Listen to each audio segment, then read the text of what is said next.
chap. XXX.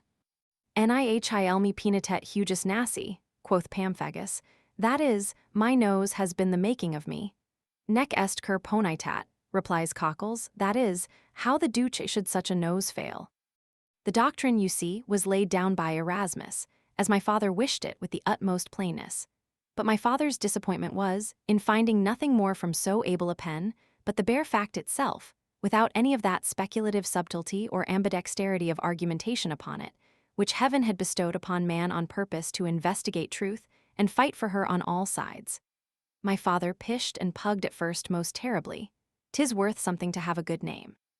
As the dialogue was of Erasmus, my father soon came to himself, and read it over and over again with great application, studying every word and every syllable of it through and through in its most strict and literal interpretation.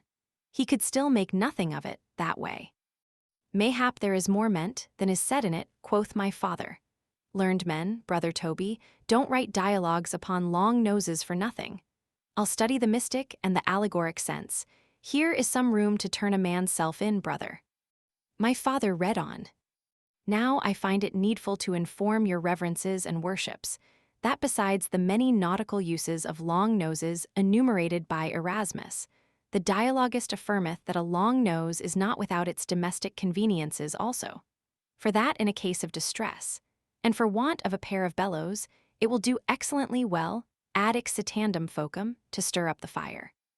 Nature had been prodigal in her gifts to my father beyond measure, and had sown the seeds of verbal criticism as deep within him as she had done the seeds of all other knowledge, so that he had got out his penknife and was trying experiments upon the sentence to see if he could not scratch some better sense into it.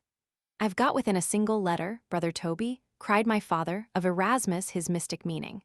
You are near enough, brother, replied my uncle in all conscience. Pshaw! Cried my father, scratching on, I might as well be 7 miles off. I've done it, said my father, snapping his fingers, see, my dear brother Toby, how I have mended the sense. But you have marred a word, replied my uncle Toby. My father put on his spectacles, bit his lip, and tore out the leaf in a passion.